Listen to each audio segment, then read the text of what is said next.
Olá, o Conexão Cidadão está no ar. E no programa de hoje vamos conversar sobre transição governamental. Como você já sabe, esse ano é ano de eleição, Carol.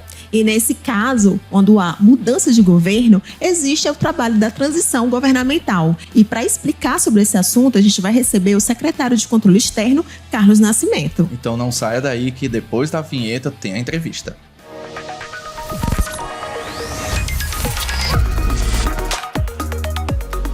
Olá, Carlos, seja bem-vindo aqui ao Conexão Cidadão.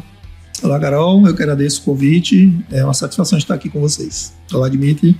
Olá, Carlos. Então, para começar o assunto do momento, tirando a lei nova lei de licitações e contratos, né, é justamente essa transição governamental. Como é que vocês da SESEX, você como secretário de controle externo, vocês já estão se movimentando para que haja essa transição de forma mais tranquila possível em todos os municípios? Bom, Dimitri, é bem verdade que tem sido um assunto bem comentado. Nós estamos em um período pré-eleitoral e o pessoal aqui do tribunal, a nossa Secretaria de Controle Externo, ela prima para que haja uma transição que permita à gestão que vai receber a administração pública ter um bom diálogo com a gestão, a equipe das pessoas que estão ali. O ideal é que se tenha uma possibilidade, tenham condições para que haja o acesso a informações confiáveis, tudo isso no intuito de preservar o patrimônio público e ter uma manutenção da administração ali da coisa pública do município. E o principal, acho que é a prestação de serviços ao cidadão, principalmente serviços essenciais. A gente sabe que saúde, assistência social, às vezes as pessoas estão dependentes daquele serviço e a descontinuidade ela causaria um grande problema nos municípios. E, Carlos, quais seriam as principais normas relacionadas a esse último ano de mandato dos prefeitos, por exemplo? Existem duas normas, as quais, dentre outras, claro, mas principalmente os gestores têm que prestar atenção. A 9.504 de 1997 é a legislação eleitoral, ela trata sobre as eleições, de uma forma geral, e principalmente as vedações, condutas proibidas, é o que o gestor tem que prestar atenção. Uma outra norma já bastante conhecida dos gestores é a própria LRF. Então, a Lei de Responsabilidade Fiscal, ela preconiza que haja um equilíbrio fiscal durante, claro, os 4 anos de mandato, mas existem algumas sutilezas que podemos prestar atenção quando se trata de um ano eleitoral. Essas duas normas, elas têm como objetivos, acredito eu, que a gente poderia resumir em 2 principais. Um seria manter uma igualdade de condições na competição entre os candidatos. Então, não utilizar a máquina pública, toda a administração em prol de algum partido político, algum candidato, isso é importante que se diga. E a outra questão seria proteger a população de um possível desequilíbrio fiscal. Então, se a pessoa que a gente está recebendo agora no momento futuro, uma administração que não teve a sua saúde fiscal bem resguardada, com certeza ela não poderá prover serviços que vão dar uma continuidade ali ao bem-estar da população. Então, as duas normas elas têm esses objetivos. Você pode citar alguns exemplos assim vocês sempre se deparam dessas irregularidades? Perfeito, Dimitri. Tem algumas situações que já são até conhecidas do cidadão.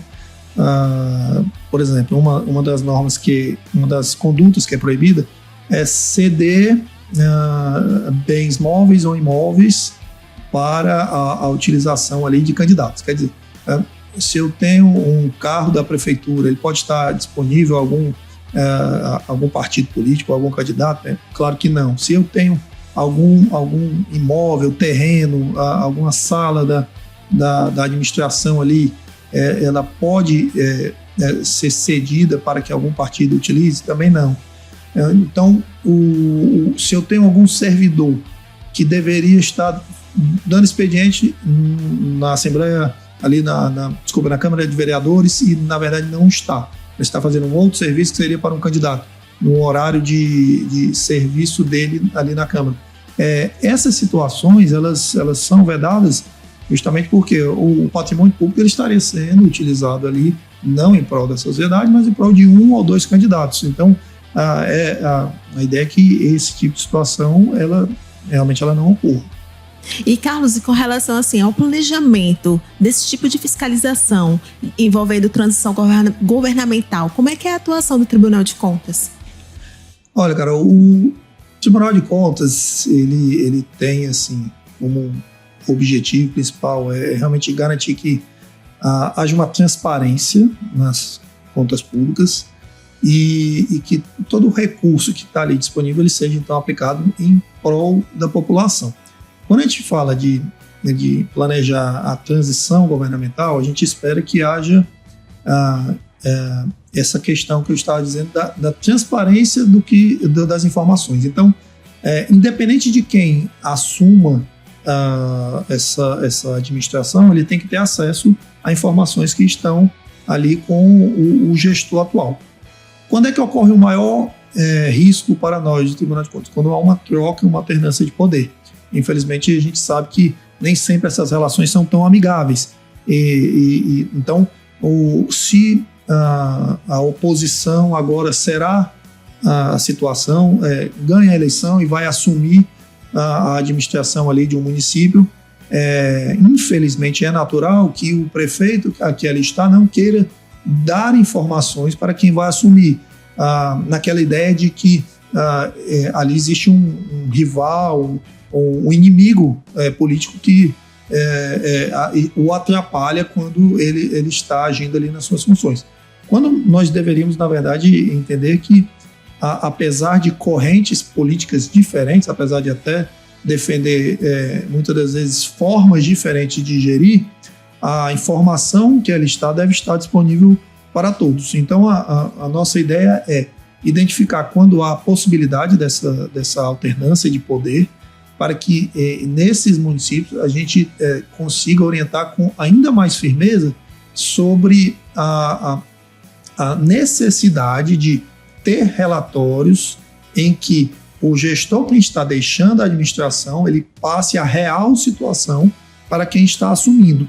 Quem está assumindo deve entender, inclusive até para dar continuidade daquelas ações que têm feito tem dado um bom resultado para a população. Ele precisa entender quais são os principais projetos da administração, qual é o recurso financeiro que está no caixa ali da prefeitura ou nas contas bancárias que a prefeitura administra, porque senão ficará impossibilitado de dar essa continuidade e de prover esses serviços essenciais que a gente falou aqui no começo, tão essenciais à população. E, Carlos, vamos dizer que existe, vocês encontram... Não, num caso que vocês não encontrem, vamos dizer que tem um município X e está tendo esse tipo de problema na transição. O novo governante, né, o novo executivo, ele pode entrar em contato com o tribunal, pela ouvidoria ou por e-mail, para falar sobre esse assunto e dizer assim, olha, no meu município aqui, o prefeito não tá sendo muito legal, não está fazendo a transição do jeito que tem que fazer. Eles podem entrar em contato e ter essa discussão aqui com vocês? Dimitri, é bem interessante essa pergunta. Por quê? Para falar desta resposta, eu vou primeiro falar sobre um assunto que é o seguinte. A transição governamental, da forma como nós gostaríamos que ocorresse, ela não é obrigatória em todos os entes. Existem municípios que têm leis publicadas que dizem que será estabelecido uma equipe de transição, e essa equipe ela deve ser designada pelo governante atual e pelo governante quem vai assumir, mas isso não exatamente é algo que é obrigatório para todos os municípios, porque cada um tem a sua liberdade política para legislar sobre isso. Por exemplo, na União, com o presidente da República, isso está instituído desde 2002, existe uma lei que diz que é obrigação. Aqui no estado do Ceará, não há essa lei instituída, mas por boa prática tem sido feito nos últimos anos costuma-se editar um decreto que diz as condições dessa transição. E no estado do Ceará, alguns municípios têm essa lei, alguns não. Existe uma instrução normativa, a 01/2016, aqui do nosso tribunal, que recomenda ações que podem ser feitas para que a gente tenha essa boa relação. Então, ali, aqueles municípios que quiserem adotar já tem um local onde ele pode verificar quais são essas recomendações, e tudo isso foi, inclusive, transformado em um manual de recomendações que o tribunal disponibiliza na nossa página na internet. Agora, não está acontecendo algo como deveria acontecer. Podem entrar em contato conosco? Com certeza. Fazer uma denúncia, nesse caso, sobre a ausência de transparência das informações contábeis. Não somente o próximo governante ele tem que ter esse acesso, mas qualquer cidadão, a qualquer momento, pode ter acesso a informações que são públicas. É comum acontecer por um município realmente ter limitações na sua estrutura, contratar-se empresas que às vezes prestam ali consultorias contábeis ou consultorias advocatícias. Isso não é um problema, é uma forma de fazer a máquina pública funcionar. O que deve ser encarado como problema é se, por exemplo, as empresas que ali estão encararem que os dados sobre a contabilidade pública são dados privados e não darem acesso a qualquer cidadão ou, nesse caso, ao próximo governante que precisa entender as informações até para formular as suas ações. Isso seria uma ausência de transparência, nós estaríamos ferindo aí esse princípio tão salutar da democracia, e o que inviabilizaria as próximas ações do governante que está ali assumindo. O caminho é fazer uma denúncia ou entrar em contato com o tribunal, no caso que há problemas de transparência ou qualquer outro relacionado à mudança de governo, né? Com certeza. Nas nossas ações, é bem possível que a gente já faça orientações sobre como conduzir essa transição, mas tendo dúvidas, pode entrar em contato conosco e, principalmente, se verificar que está havendo uma ausência de transparência, pode fazer denúncias no nosso protocolo. Carlos, quero agradecer a sua participação mais uma vez aqui no Conexão Cidadão e falar para os ouvintes, né, para quem está nos assistindo, que entre em contato, tenha a ouvidoria daqui do tribunal e que façam as suas denúncias, né? Até porque o controle social é justamente isso, é você olhar, reconhecer e falar com os órgãos competentes do que está acontecendo ou, na verdade, o que não está acontecendo. É isso mesmo. Agradeço a oportunidade e que as informações possam ser úteis ao nosso cidadão, para que ele justamente consiga efetivar esse controle social que a gente tanto diz da sua importância. Essa foi mais uma edição do Conexão Cidadão, o videocast oficial do TCE Ceará. Se você tem alguma dúvida ou sugestão de tema, mande um e-mail pra gente. Qual é o nosso e-mail, Carol? É o comunicação@tce.ce.gov.br. O videocast Conexão Cidadão é uma produção da Assessoria de Comunicação daqui do Tribunal. Até o próximo programa. Até a próxima.